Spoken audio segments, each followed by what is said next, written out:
Olá, nos últimos 30 dias, em virtude da discussão da PEC 241, agora a PEC 55 no Senado, muito tem se dito sobre as causas e consequências da dívida pública brasileira e dos gastos públicos no Brasil.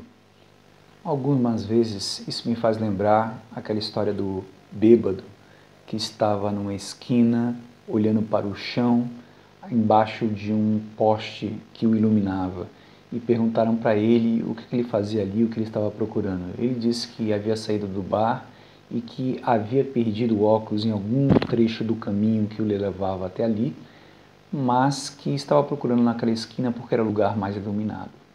Em diversas ocasiões, no debate que é divulgado pela mídia e naquele debate que acontece nas universidades, eu me pergunto se nós não estamos como esse bêbado, que acaba olhando e dando atenção para o lugar que é mais iluminado, que foi iluminado para ele, relegando outros pontos do trajeto que poderiam ser tão ou mais importantes do que aqueles revelados.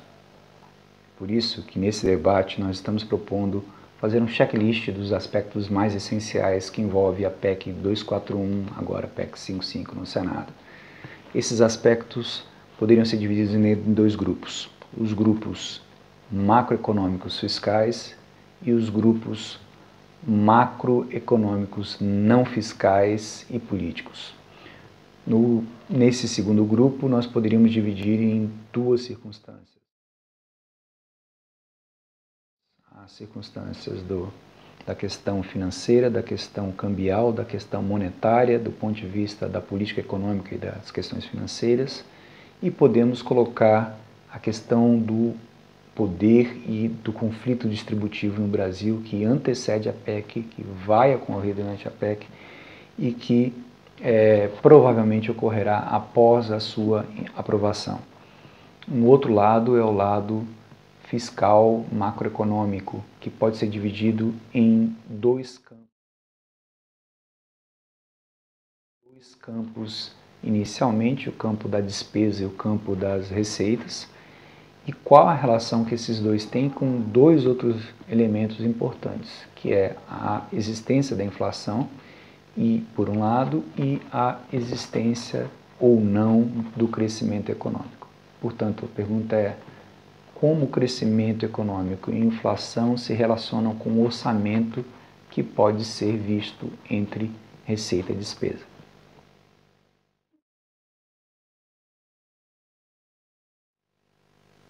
O primeiro ponto é que uma dívida pode crescer por motivos fiscais e não fiscais. Se você gasta mais do que você arrecada, você tem um déficit público durante um ano ou durante um período, e esse déficit vai se somar a uma dívida já existente, fazendo com que ela cresça.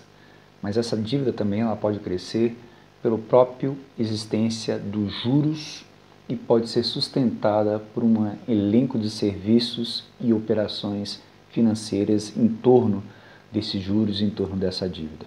Então, o primeiro ponto a perguntar é se a nossa dívida ela só cresce por problemas fiscais ou se ela cresce por problemas não fiscais também, e entre eles os problemas financeiros. Uma outra coisa é que a política econômica ela tem um papel importante nessa parte. Uma das coisas que a gente deve se perguntar é se a política cambial joga algum peso. Afinal, alguns elementos do custo dos movimentos cambiais são absorvidos pelo orçamento brasileiro. Será o caso nessa circunstância dessa crise fiscal e no momento onde se aponta um crescimento elevado da dívida pública brasileira? Um terceiro aspecto é o aspecto da política monetária, que interessa de duas naturezas, porque a política monetária ela trata de juros, que pode ou não estar ligado com os juros da dívida pública, e ela trata de uma esterilização da base monetária, que pode ou não estar ligada com a situação atual do orçamento público brasileiro. Então esse é um elenco de conjuntos financeiros de política econômica que estão ao redor da discussão da PEC 241, agora a PEC 55 no Senado, e que não são de origem fiscal. Fora isso, existem os problemas que antecedem e que ocorrerão durante e que podem ocorrer depois da implementação da PEC, que dizem respeito às características do conflito distributivo brasileiro e na posição e no potencial e no poder que agentes têm de atuar diante desse conflito distributivo. Esse é um outro elemento que vai para o centro da discussão orçamentária. E nós precisamos entender parte da natureza desse problema. Dito isso, nós podemos passar para uma outra fase, que é a fase dos problemas e das questões fiscais propriamente ditos e sua relação com dois outros grandes problemas nacionais, o problema da inflação e o problema do crescimento econômico. Como inflação e crescimento econômico podem estar ligados no diagnóstico e nas soluções desta crise fiscal que nós vivemos, sem dúvida, no ano de 2016.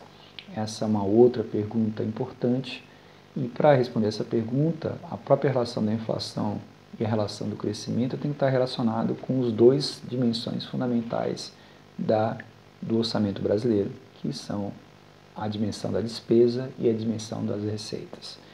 Então, falar de problemas financeiros e de política econômica, tratar da questão do conflito distributivo da posição de poder são quatro aspectos essenciais para entender o problema atual, que, se forem relevantes para resolver os problemas fiscais, significará dizer que o problema fiscal não se resolve apenas com remédios fiscais, não se resolve apenas com receita e despesa. Tem que ter outras medidas para isso. Por outro lado, as questões fiscais propriamente dito, de despesa e de receita, estão relacionadas com o crescimento econômico, com a inflação e com o desemprego, como causa e como efeito. Entender essa interação é fundamental para entender o problema atual. E é isso que nós procuramos fazer nos próximos episódios, em momentos diferentes, exclusivos para cada um desses temas, avaliando dados, avaliando gráficos, avaliando tabelas e interpretações. Até lá então.